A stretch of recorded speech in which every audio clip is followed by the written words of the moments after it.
You're watching KRON4 News at 9. He just was larger than life. He was always a very great guy, and he had a fantastic life.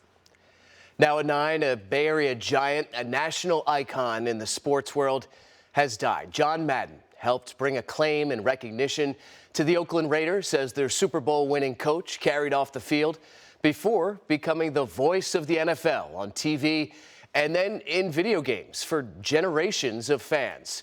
A long and storied legacy that will undoubtedly live on after his passing. Good evening, everybody. That's where we begin tonight on KRON4 News at 9. I'm Grant Lotus. Liviakis, we have team coverage on the sudden passing. I'm John Madden. From current and former colleagues in broadcasting, coaching, and much more, to how he's being remembered by the sports writers and reporters who covered Madden during his decades-long career. And we begin now with KRON4's sports reporter, Kate Rooney, who joins us now live from the newsroom. Kate.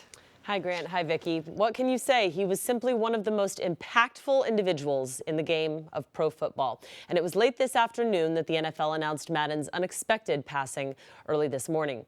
He was beloved throughout the game of football, but perhaps especially here in the Bay Area. As the Oakland Raiders head coach from 1969 to 1978, he led the team to the conference championship in 8 of his 10 seasons and finally brought a Lombardi trophy to Oakland in Super Bowl 11.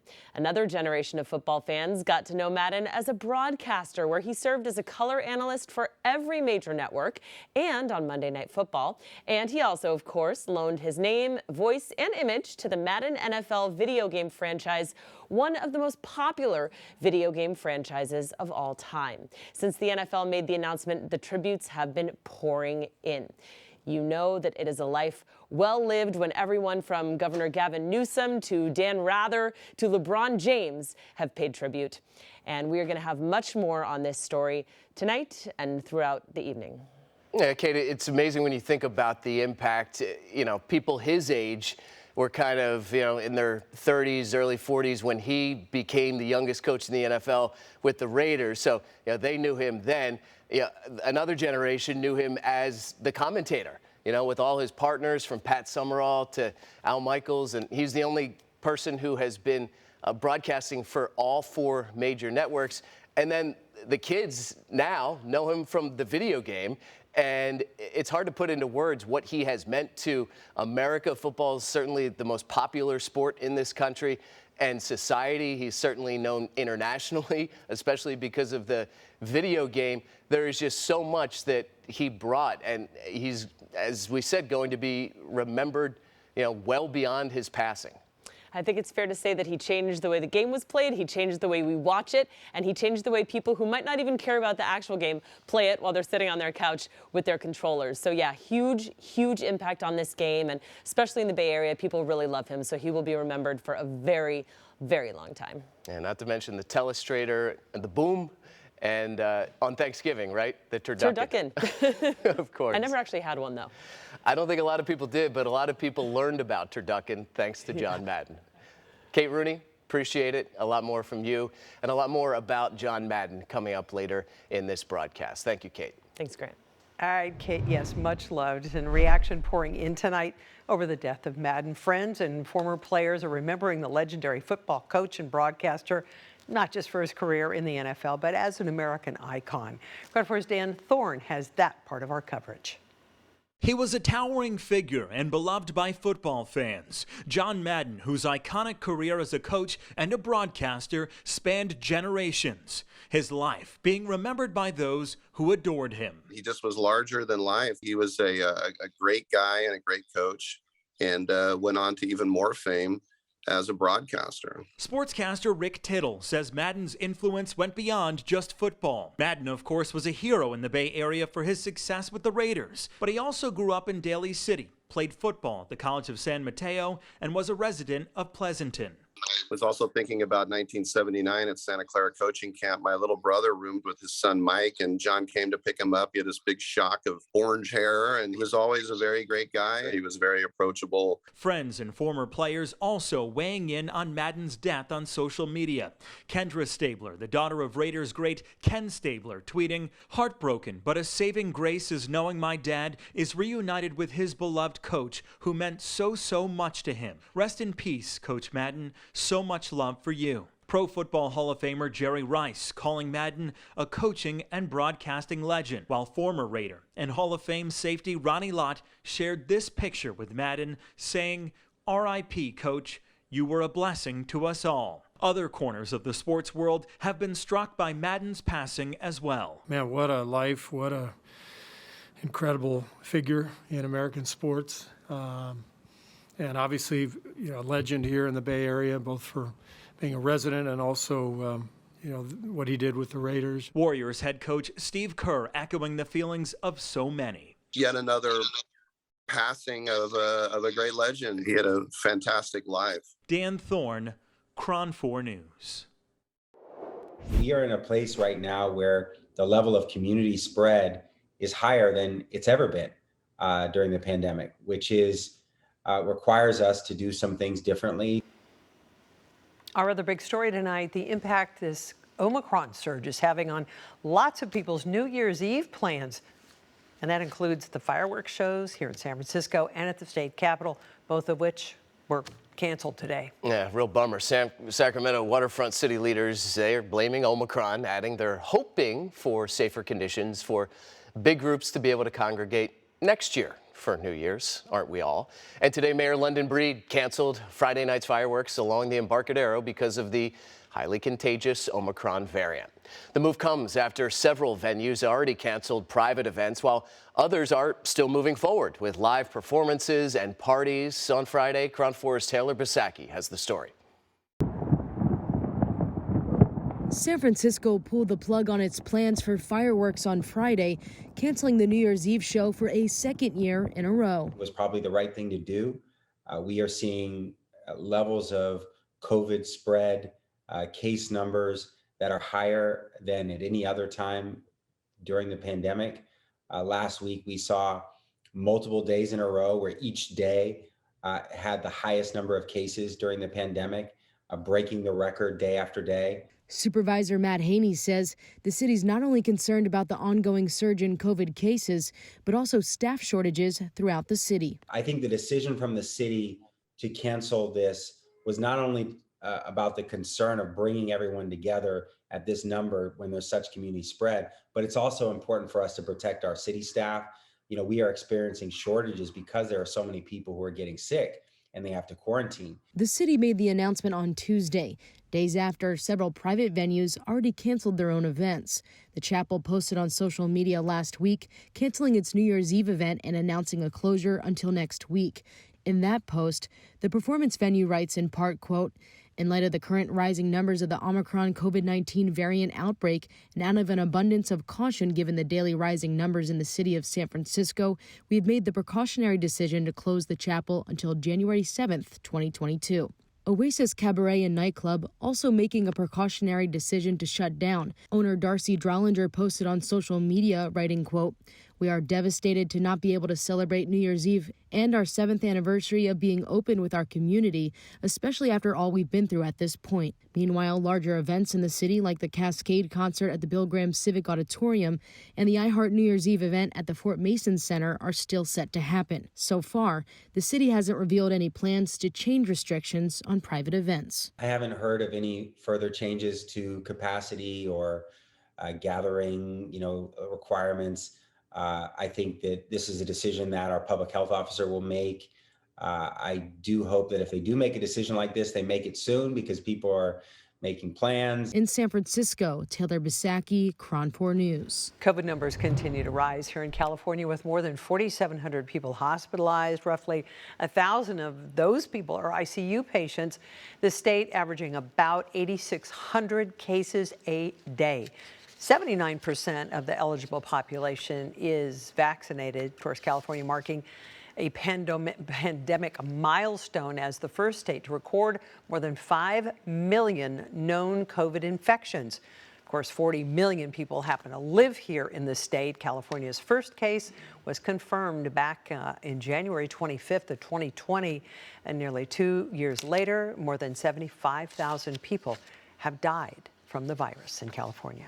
Airbnb is updating its rules to crack down on New Year's Eve parties. This year, you won't be able to book a one-night reservation on New Year's Eve without a history of positive reviews. Even 2- and 3-night reservations, the company says, will be closely scrutinized, and there will be more restrictions overall. Only guests with positive rental histories will find it easy to book, the company says. Airbnb notes that last year, its crackdown on parties stopped nearly 250,000 guests from booking parties worldwide. And speaking of the new year, if you're planning to take public transit over the holiday weekend, Muni is offering free rides on New Year's Eve. Just hop on. BART will be running extended service late night. The free New Year's Eve service on Muni runs from 8 p.m. Friday through 5 a.m. Saturday. BART still charging full price, but will extend its closing time. The last East Bay bound train running through downtown San Francisco will be around 1:30 a.m. Last southbound train heading towards Millbrae will be 2:10 a.m. To the South Bay now, Santa Clara County requiring first responders who work in high-risk environments to get their booster shots. The deadline for that is January 24th. The county is also urging businesses to put in similar requirements for their employees and to ask customers to show proof of vaccination if they don't wear masks indoors. Health officials in Santa Clara County also asking people to reconsider their New Year's Eve plans. At this point, with Omicron surging the way that it is, I would not recommend New Year's celebrations unless they are small. Small, intimate gatherings is the way to go this New Year's. It's not the time to go to a large gathering. Contra Costa County has seen its numbers of COVID-19 cases triple in the past 3 weeks, and that is why beginning tomorrow, everyone in Contra Costa County will need to wear masks in public indoor settings, regardless of your vaccination status. County is also implementing a vaccine booster mandate. First responders will have until January 10th to get a booster, or they'll have to get tested weekly. The new requirement applies to law enforcement officers, firefighters, and emergency workers. The average daily number of new cases in Contra Costa County have risen 156% in the past week, with an average of 313 new cases per day. The Omicron variant continues to cause hundreds of flight cancellations across the country, including at Bay Area airports, as we take a live look at San Francisco International tonight. So far today, SFO has had 62 cancellations and at least 134 delays. San Jose's airport, 16 cancellations, 73 delays. And at Oakland's airport, 13 flights canceled, 78 flights delayed. Be sure to check with your airline if you have a flight ahead of time. On the national side of things, with millions of Americans traveling around the holidays, the CDC is now taking steps that could keep the airline industry up and running. KRON4's Washington, D.C. correspondent Rashad Hudson breaks down how they plan to do that. Good evening. We spoke one-on-one with Dr. Anthony Fauci about his comments suggesting vaccine mandates for domestic air travel. And tonight, President Biden is weighing in on it. As the Omicron variant now accounts for most of the new infections in the U.S., the latest government guidance now says people without symptoms should isolate for just 5 days instead of 10. Inevitably going to have more and more and more people getting infected with the Omicron variant. White House Chief Medical Advisor Dr. Anthony Fauci says the decision was made to help keep the economy open. People with important jobs in keeping society functioning may not be able to come to work if they're all out for a full 10 days. Florida Republican Senator Marco Rubio says the updated guidance is something he had been pushing for. In the middle of a worker shortage, a massive number of workers isolated for 10 days, not sick, nothing going on, but the rules say 10 days. This is crazy. But Dr. Fauci told me he wants to be clear about recent comments that seem to call for vaccine mandates for domestic airline passengers. He says that's not what he meant. And I think it's important to seriously consider it. I did not say it should be done. While away at his vacation home in Rehoboth Beach, President Biden was asked when the administration will make a decision on vaccine mandates for domestic air travel. When I get a recommendation from the medical team. And on Friday, the U.S. will lift its travel ban from southern African countries. That ban was put in place last month. Reporting in Washington, Rashad Hudson, Back to you. Our coronavirus coverage continues online at KRON4.com. You can find information including CDC recommendations, travel restrictions, and where to find appointments to get a booster shot. Well, we've been seeing snow here in the Bay Area. Take a look at this video here from the Santa Rosa Fire Department this morning. Some light snow coming up there in the North Bay earlier. Some of the highest peaks in the Bay Area could see about 1 inch to 3 inches of snow today into tonight. And take a look at this. Mount St. Helena in Sonoma County. It's on the Robert Louis Stevenson State Park area right there.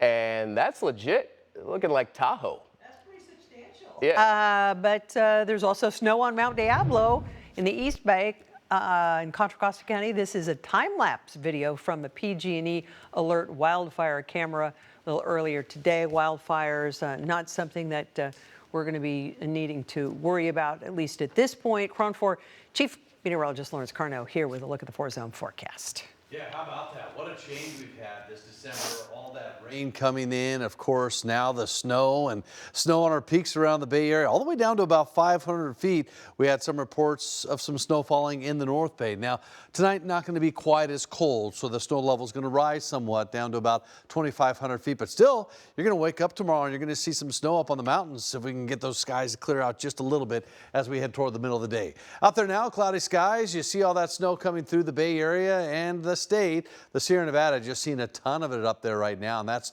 actually more of a problem for them right now as they're seeing road closures up there. But around the Bay Area, we had the storm system come through, bringing with it the snow early on. Then the temperatures warmed up during the middle of the day. The snow goes away, and then more scattered showers popping up. And now begin seeing things pick up again. We've got another wave of moisture coming in, and we're going to see more of that overnight tonight as we're going to see more of this start to move in. You see that up to our north there near Clear Lake. We're starting to see some of the snow on some of the peaks there. They've got a winter weather advisory up there, expecting a few inches of snow across some of the mountain peaks there, but also around parts of the Bay Area. Temperature's going to be dropping off, likely to see a little more snow. So yeah, you're right. It was cold out there. Cold enough for snow, just cold everywhere you went. In fact, look at Santa Rosa. They had a high today. It's pretty unusual. Only 44 degrees, 13 degrees below the average for this time of year. San Francisco, only 46. That's pretty interesting. Near the ocean, that water temperatures usually tend to keep the numbers up, but not today. And it was just cold everywhere you went around the Bay Area. So you got this cold air that is coming down not only from the Gulf of Alaska. You start to get a little continental influence here. Some of that cold air from the continent rolling on down, bringing you those chilly temperatures. And we've got another wave of moisture coming through. One front going by, and here comes your another one for tomorrow. That'll bring some more rain, especially late tonight into early tomorrow morning. And then it looks like by tomorrow afternoon, it'll start to break up, and hopefully we'll get a sight to see some of those mountaintops filled with snow. Temperatures chilly all around right now, 42 degrees right now in Livermore, 46 in Concord, 47 in San Mateo, 43 in Chile in San Anselmo. And look at St. Helena at 39 degrees. So overnight tonight, the showers will continue. Maybe even a couple of thunderstorms, real possibility. Got that cold, unstable air coming through into early tomorrow morning. And then we start to see some color showing up in the North Bay. You start to see some of that pink and some of that blue and the white. That's some snow being picked up by the models as that moves on through. So tomorrow, yeah, cold enough, likely to see a little more snow across some of the highest mountain peaks. And then scattered showers kind of tapering off by the afternoon. But we're not done by any means. We've got some more rain. In fact, a pretty significant storm coming our way for the new year. We'll talk about that coming up in a few minutes. Thank you, Lawrence. A sad day for the country as longtime public servant Senator Harry Reid has passed away following a long battle with cancer. The Democrat represented Nevada in Congress for 30 years, serving 8 of them as majority leader. He was the longest serving senator in Nevada's history when he retired back in 2017. And a little earlier this month, the Las Vegas airport was renamed in his honor. Reid was 82 years old. Back here in the Bay Area, the San Francisco Marin Food Bank says it is in urgent need of money donations. Labor shortages and higher food and transportation costs are being blamed. The food bank says it needs to raise 60% of its annual budget by the end of the year.